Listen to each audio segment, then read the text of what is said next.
Good day, everybody. Once again, this is Daniel Pilerta, and now we will be reading on the subject of born again or regenerated. Now, this is the part one of our reading on essential truths of the Christian faith, authored by R.C. Sproul. It was Jesus who first declared that spiritual rebirth was an absolute necessity for entering the kingdom of God. He declared to Nicodemus, "Most assuredly, I say to you, unless one is born again, he cannot see the kingdom of God," as articulated in John chapter 3, verse 3. The word unless in Jesus' teaching signals a universally necessary condition for seeing and entering the kingdom of God. Rebirth, then, is an essential part of Christianity. Without it, entrance into God's kingdom is impossible. Regeneration is the theological term used to describe rebirth. It refers to a new generating, a new genesis, a new beginning. It is more than turning over a new leaf. It marks the beginning of a new life in a radically renewed person. Peter speaks of believers having been born again, not of corruptible seed, but incorruptible, through the word of God, which lives and abides forever, as he articulated in 1 Peter chapter 1, verse 23. Regeneration is the work of the Holy Spirit upon those who are spiritually dead, in Ephesians chapter 2, verses 1 to 10. The Spirit recreates the human heart, quickening it from the spiritual death to spiritual life. Regenerate people are new creations, where formerly they had no disposition, inclination, or desire for the things of God. Now they are disposed and inclined toward God. In regeneration, God plants a desire for himself in the human heart that otherwise would not be there. Now, on redemption accomplished and applied, the book by John Murray. God's call, since it is effectual, carries with it the operative grace whereby the person called is enabled to answer the call and to embrace Jesus Christ as he is freely offered in the gospel.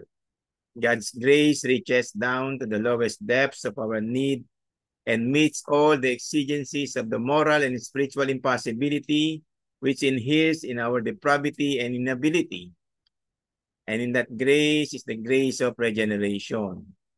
It is when we take into the account God's recreative power and grace that the contradiction between the call of God and the sinful condition of the called is resolved.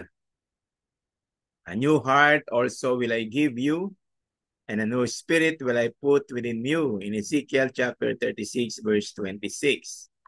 God effects a change which is radical and all-pervasive, a change which cannot be explained in terms of any combination, permutation, or accumulation of human resources, a change which is nothing less than a new creation by him who calls the things that be not as though they were, who spoke and it was done, who commanded and it stood fast.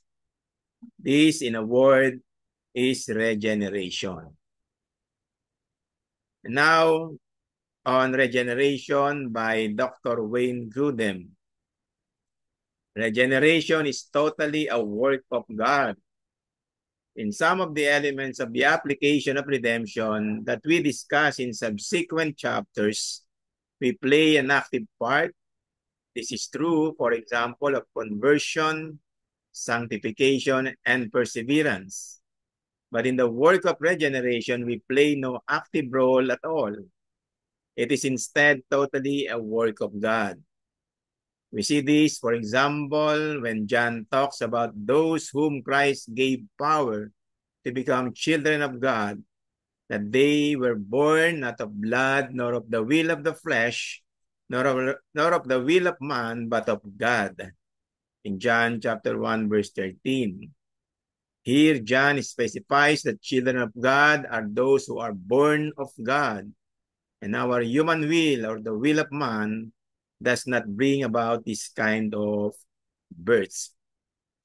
The fact that we are passive in regeneration is also evident when Scripture refers to it as being born or being born again. In James chapter 1 verse 18, in 1 Peter chapter 1 verse 3, and in John chapter 3 verses 3 to 8. We did not choose to be made physically alive, and we did not choose to be born. It is something that happened to us. Similarly, these analogies in Scripture suggest that we are entirely passive in regeneration. The sovereign work of God in regeneration was also predicted in the prophecy of Ezekiel. Through him, God promised a time in the future when he would give new spiritual life to his people.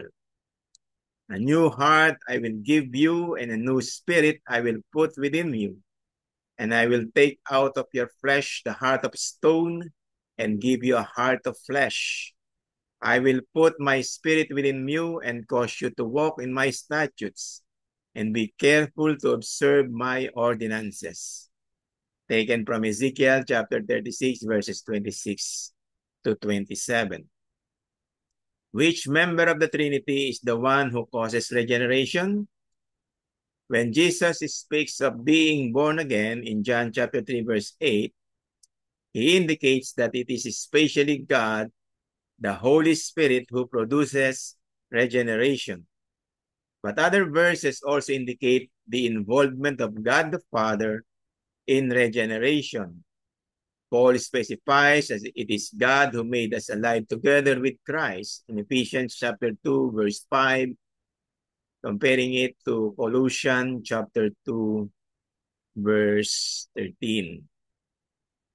And now James says that it is the Father of lights who gave us new birth.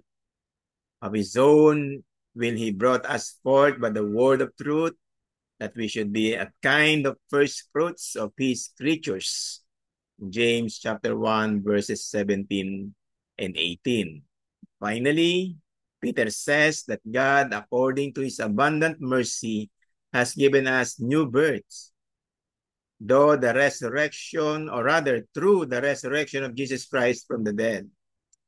1 Peter chapter 1, verse 3. We can conclude now that both God the Father and God the Holy Spirit bring about regeneration.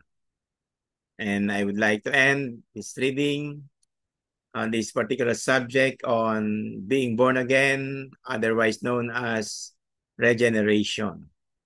And I will continue our reading next time on part 2 on this same subject.